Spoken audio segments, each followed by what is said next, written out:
네, 실적 발표 이어지고 있습니다. 오늘 장 마칠 때쯤에 이 녹십자가 실적을 내놔서요. 하나 좀 전해드리겠습니다. 3분기 영업이익이 507억 원 기록하면서 전년 동기 대비로는 37.1% 증가했습니다.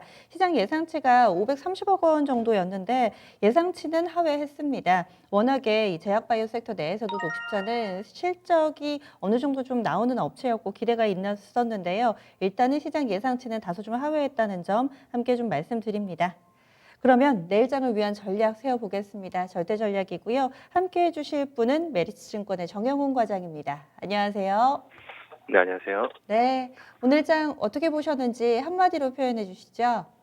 네, 한마디로 오늘장 같은 경우는 지난주 이제 하락을 뒤로하고 이제 단기 낙폭 과대에 따른 그런 반발 매수세가 좀 유입이 되면서 코스피 코스닥 양시장 모두 상승한 하루였다라고 볼 수가 음, 있겠습니다. 단순히 반발 매수세로만 봐야 될지 아니면 시장을 짓눌렀던 부분이 일정 부분 좀 사라졌다고 봐야 될지 좀 더 분석을 부탁드릴게요.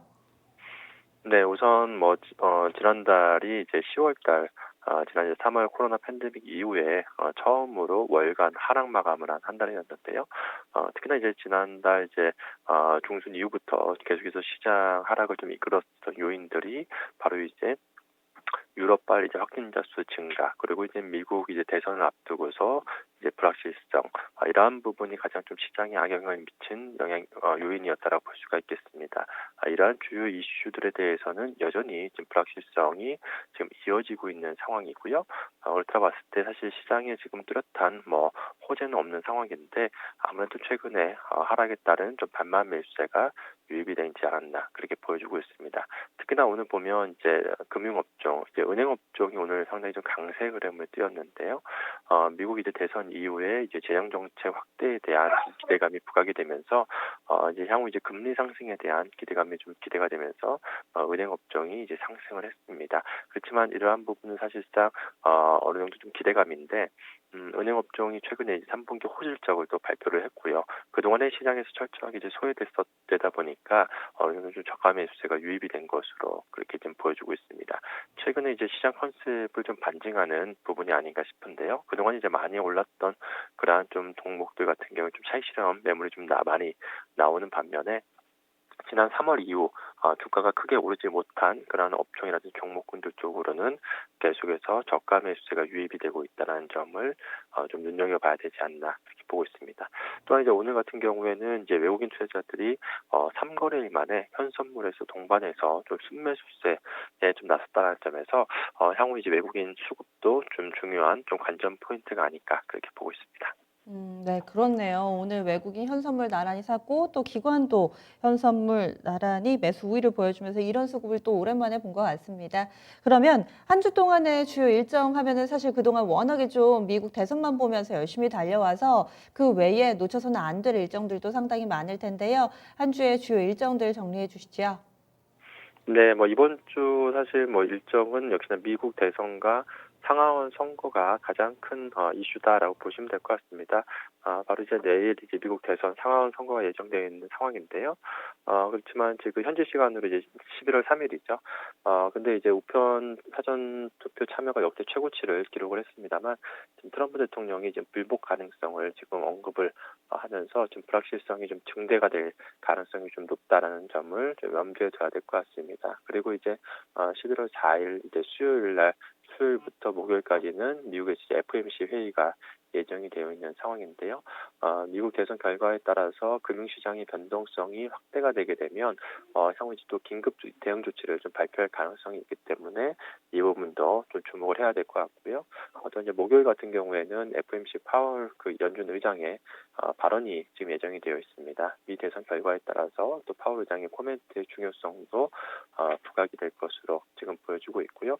전반적으로 다음 주는 굵직굵직한 경제 지표는 없는 상황이고요. 전반적으로 다음 주, 이번 주 시장에 이제 가장 큰 영향을 미칠 부분은 역시나 미국 대선과 상하원 선거에 있지 않나 그렇게 보고 있습니다. 지금 긴급 대응 조치가 발표될 가능성도 있다 얘기를 해주셨는데 그러면은 이번 대선 결과에 따라서 변동성이 한 차례 좀 강하게 확대될 만한 가능성도 보고 계시는 거네요. 네, 그렇습니다. 시장에서 음, 예상하는 것처럼 만약에 네. 트럼프 대통령이 불복하는 그러한 또 언급을 하게 되면 또 시장이 상당히 좀 충격을 받을 가능성이 있기 때문에 뭐 최근에 뭐 언론 보도를 통해서 보다시피 미국에서 상당히 좀 이번 선거와 관련한 그러한 불확실성이 좀 증가하고 있는 상황이기 때문에 뭐 그에 대한 또 연준의 또 대응이 또 나올 가능성이 있기 때문에 뭐 이러한 부분 종합적으로 좀 봐야 되지 않을까 그렇게 보고 있습니다. 네. 그러면 일정을 쭉 봤는데 체크 포인트 어디에 좀 포인트를 맞추면서 한 주 동안의 시장 중심을 잡아볼까요? 네, 뭐 앞서 뭐 보신 것처럼 뭐 이번 주는 미국 대선에 대한 그런 이슈가 역시나 주식시장이 가장 큰 이슈다라고 보시면 될 것 같습니다. 그래서 이번 주는 이제 미국 대선 불확실성이 좀 당분간은 좀 지적이 될 수 있다는 점. 그리고 이제 투표가 끝난다 하더라도 사실상 결과는 상당 부분 좀 시간이 좀 지날 것으로 좀 예정이 되어 있는 상황이기 때문에 계속해서 이러한 노이즈가 좀 이어질 수 있다는 점을 좀 감안을 하셔야 될 것 같고요. 그렇기 때문에 좀 시장 변동성이 좀 확대가 될 수 있다는 점은 좀 염두에 두셔야 될 것 같습니다. 뭐 FOMC뿐만이 아니라 국내에서도 오늘도 이제 이주열 한국은행 총재가 이제 미 대선 결과가 금융시장 변동성을 확대시킬 경우에는 시장 안정화 조치를 적기에 실시하겠다 이러한 또 언급을 했습니다. 그래서 이제 국내 한국은행 같은 경우에도 향후 이제 주가 변동성이 확대가 되게 되면 이러한 시장 안정화 조치를 취할 가능성이 있기 때문에 뭐 이러한 부분도 염두를 해주시면 좋을 것 같고요. 전반적으로 어쨌든 이런 대선 관련한 불확실성은 이어지고 있습니다만 지금 오늘도 이제 외국인 기관 투자자들의 동반 순매수가 유입이 됐고요. 이러한 불확실성이 지난달 하락으로 어느 정도 좀 선반영이 됐다라는 점에서 지금 시점에서는 좀 하락 가능성 좀 제한적이지 않나 이번 주 그렇게 보고 있습니다. 네. 그리고 대주주 요건 완화로 어느 정도 좀 가닥이 잡혔는데 지금 확실하게 좀 발표는 돼야 될 것 같은데요. 이 부분은 수급에 어떤 영향을 미칠 거라고 보시나요? 네, 뭐 아직 뭐 예측할 수 없는 부분이기 때문에 사실 정치적인 음. 이슈라서 그 부분은 만일에 유예가 된다라고 한다면 당연히 이제 수급에 긍정적인 영향을 미칠 것이고요. 만일에 좀 기재부 안대로 이제 3억 원으로 좀 변경하는 그 안이 또 고수가 된다라고 한다면 역시나 뭐 추가적으로 그러한 좀 수급에 대한 좀 악영향을 뭐 미칠 수밖에 없지 않나 그렇게 보고 있습니다. 이게 발표가 거의 임박한 걸로 알려져 있는데 오늘 장중에도 안 나오네요. 그러면은 이런 판단 하에 한 주 동안에 어떤 섹터 봐야 될지 아니면 뭐 종목을 봐야 되는 기준이 있다면 함께 좀 팁을 주시죠. 네, 지금은 뭐 섹터보다도 이제 종목에 더 개별 종목에 좀 집중을 하시는 전략이 이번 주는 좀 중요하지 않을까 싶습니다. 이제 3분기 어닝 시즌이 본격적으로 이제 시작을 했고요. 오늘도 보게 되면 이제 어닝 쇼크를 그러니까 시장 기대치를 못 미치는 실적을 발표한 종목들 같은 경우에 하락하는 반면에 또 이제 호실적을 발표한 그런 종목들 같은 경우에는 또 수급이 집중되면서 상승하는 철저한 이러한 실적 시즌의 개별 종목 장세가 지금 펼쳐지고 있다라고 보시면 될 것 같습니다. 그래서 좀 호실적을 발표한 종목을 중심으로 해서 주목을 해보시면 좋을 것 같고요.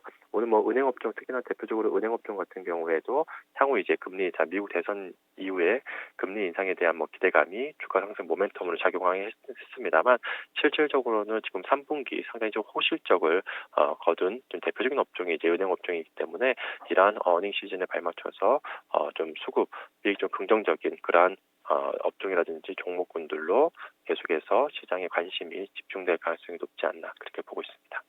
마지막으로 시장 전반에 대해서 한 가지만 좀 여쭤볼게요. 요즘에 거래 대금이 많이 줄어 있잖아요. 이 부분은 어떻게 보세요? 네, 뭐 최근에 아시다시피 지난 10월에 시장이 좀 하락을 하다 보니까 전반적으로 거래 대금이 좀 축소된 그런 영향도 있고요. 무엇보다 지금 이제 미국 대선을 앞두고서 어느 정도 관망 심리가 좀 팽배해 있는 상황입니다.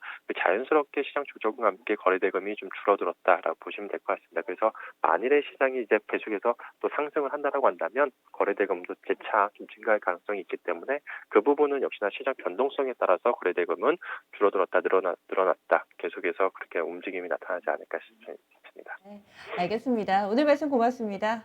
네, 고맙습니다. 네, 메리츠증권의 정형훈 과장 함께했습니다. 이번 한 주 동안에는 역시나 미국의 대선을 중심으로 보셔야 된다라는 얘기 나왔습니다. 그리고 그 이후에 트럼프 미국 대통령 워낙에 어디로 튈지 모르는 인물이기 때문에 어떤 대응이 나올지 그리고 또 그 결과가 우리가 예측하지 못하는 선에서 나올 경우에 시장 급등락에 좀 대비하는 그런 부분도 염두를 해 두셔야 될 것 같습니다. 이런 상황 속에서 역시나 믿을 것은 실적뿐이다. 실적에 따라서 개별 종목에 집중하는 전략 이렇게 제시를 해주시네요. 현재 시간으로 3일이고요. 아마 그 다음 날 4일 우리 시간으로 그때 몇 년 전에 당시에 이 대선 때 개표했을 때 저희 증권방송 했던 기억이 납니다. 오전장 내내 이렇게 옆에 지도를 하나 펼쳐놓고 네, 어느 주는 누가 이겼습니다. 이렇게 계속해서 중계를 해드리며 우리 증시를 봤던 기억이 나는데요. 아마 올해도 그렇게 될 것 같습니다. 우리 시간으로는 4일 오전 중에 내내 개표 결과와 관련해서 이야기를 좀 드릴 것 같은데요.